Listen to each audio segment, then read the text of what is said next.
What's up, geometry? Thanks for tuning in for another episode of Math with Mullins.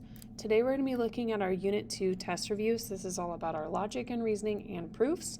So let's go ahead and get started. For a lot of these first ones, I'm going to type out answers just because there is a lot of writing here. So let's go and get started. Make and test a conjecture about the difference of any two even integers, then find the next number in the sequence. So if we take the difference of any two integers, even integers, so like say 6 minus 4 or 6 minus 2 is equal to 4. This is me just providing examples. Or 28 minus 14 is equal to 14.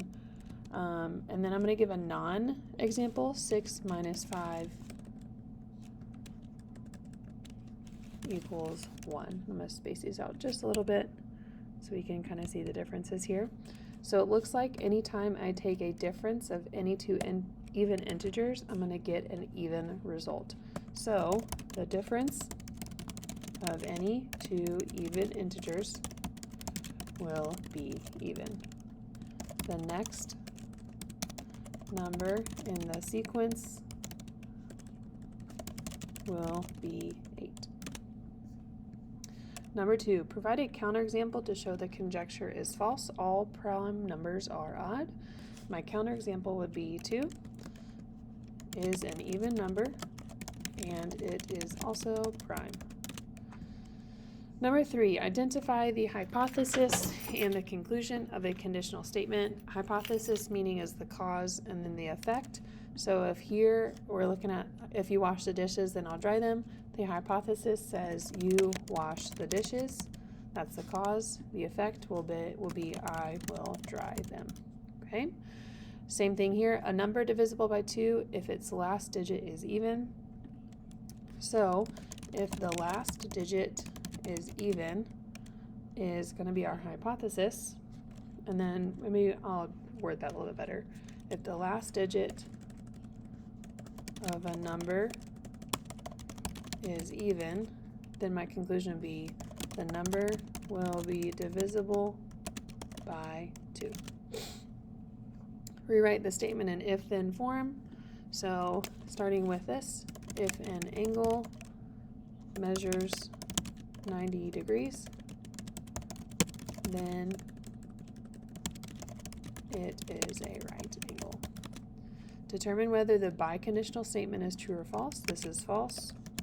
Milk is not chocolate because the cow is brown. You can make chocolate milk using cocoa or syrup. The figures of a triangle, if and only if it's formed by 3 segments joining 3 non-collinear points. This one would be true. Number 8, write the inverse, converse, and contrapositive of the conditional statement. Things you want to remember. Inverse is not P. Let me see if I can find it. Not P to not Q. Your converse is going to be Q then P. Oops. And then your contrapositive is not Q to not P. Okay, so inverse, I'm going to negate that same sentence. If the sky is not clear, then we cannot see the stars at night. The converse of that, just reversing the hypothesis and the conclusion. If we can see the stars at night, then the sky is clear. And then the contrapositive of that would be negating the converse. If we cannot see the stars at night, then the sky is not clear. Okay? Next up, we're going to have similar ones here. Again, inverse, converse, and contrapositive. Just a reminder, and I'm going to see if I can copy paste these down here. Nope. Not P, not Q would be my inverse. So if I, let me try this again. All right, here we go. If I don't go to the beach, then I will not go swimming. The converse is just switching around your Q and P. If I go swimming, then I will go to the beach. And then contrapositive is negating the converse. If I do not go swimming, then I will not go to the beach. Okay? 10 and 11, rewriting the biconditional statement as a conditional statement and its converse. Here we go. Conditional statement. If a number is a perfect square, then it is the product of some number times itself. The converse of that is just switching it around. If a number is the product of some number times itself, then it is a perfect square. Conditional statement, if two angles are complementary, then the sum of the angles is 90 degrees. The converse of that, if two angles have a sum of 90 degrees, then they, then they are complementary angles. Okay, I'm going to scroll on down to get to the second half of this. So now we're at the number 12. In this case, we are seeing a pattern of increasing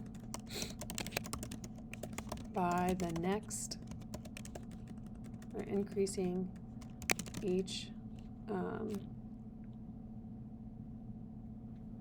number using consecutive odd numbers.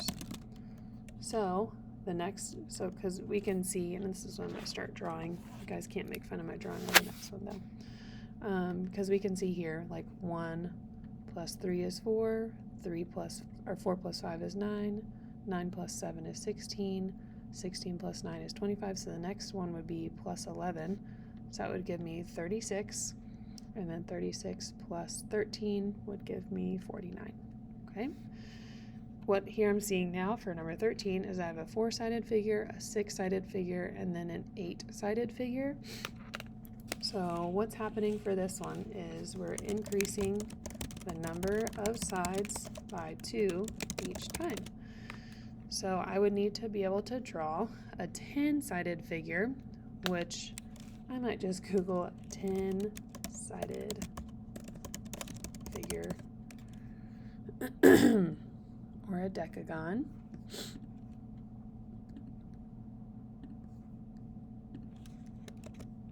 So 1, 2, 3, 4, 5, 6, 7, 8, 9, 10, and then a 12-sided figure would be the next one.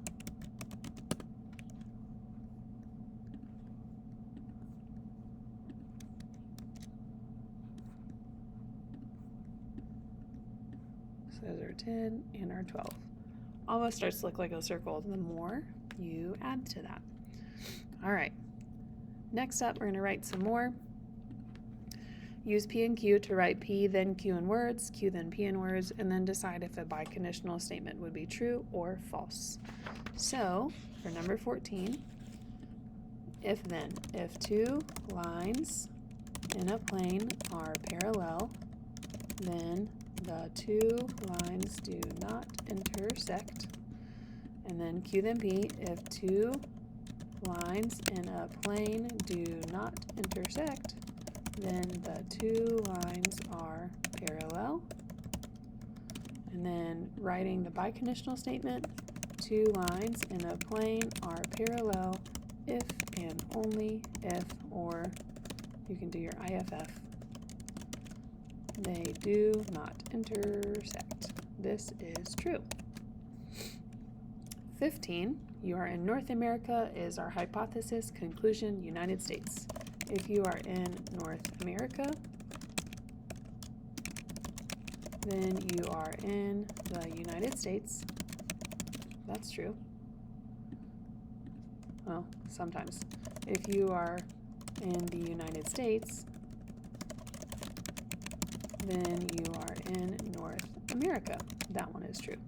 So when I write my biconditional of if you are in North America, then you, or sorry, biconditional, I'm rewriting if-thens. Whoopsies. You are in North America if and only if you are in the United States. That one is false, because you can be in Mexico or Canada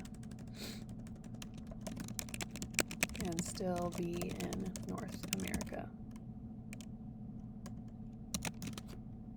Okay. Name the property used to make the conclusion. So number 16, we saw the subtraction property of equality here because we subtracted 7 on both sides. For 17, we saw the division property of equality because we divided by 4 on both sides. For number 18, it looks like we can use substitution property for this one. 19 is the symmetric property. And then for 20, we saw the addition property of equality. Okay.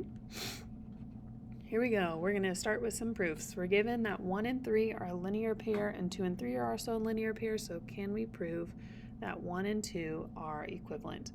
I'm going to have you use the statements that are given to you. There are lots of different ways that you can prove that angle 1 and angle 2 are congruent. One quick way is using vertical angles. We're actually going to throw that in there, but let's go ahead and get started. So reasons over here. I have my givens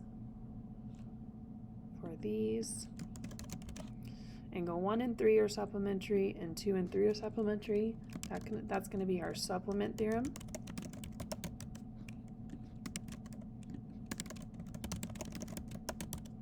And then angle 1 can be equal to angle 2. That's going to be my vertical angles theorem.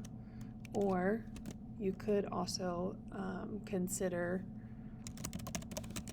extra step for substitution. And then the measure of angle 1 is equal to the measure of angle 2. That'll be our definition of congruence. Okay. Next up, number 22.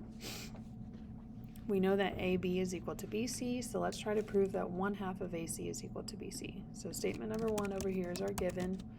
Statement number 2, it says AC is equal to AB plus BC. That'll be our segment addition postulate. Then step 3, AC is equal to BC plus BC. That's when we use substitution. Then we, for step 4, combine like terms. And then for step 5, we use the division property of equality. Okay. Last one, we have a kind of a mixture not given to us. I'm going to use both line 1 and 2 for my given. So AB is equal to AC because that's my given. I also can say that DB is equal to EC as another given statement. Next up, AB is equal to AD plus DB. That'll be my segment addition postulate. And then might as well do the other side. So AC is equal to AE plus EC, also using the segment addition postulate. Next up, it says that AD plus DB is equal to AE plus EC. That is when I can use substitution, because up here, if you notice, AB is equal to AC, and we already said that AC is equal to AE plus EC, or even maybe transitive property. Consider substitution here as well. Substitution. Having trouble spelling today.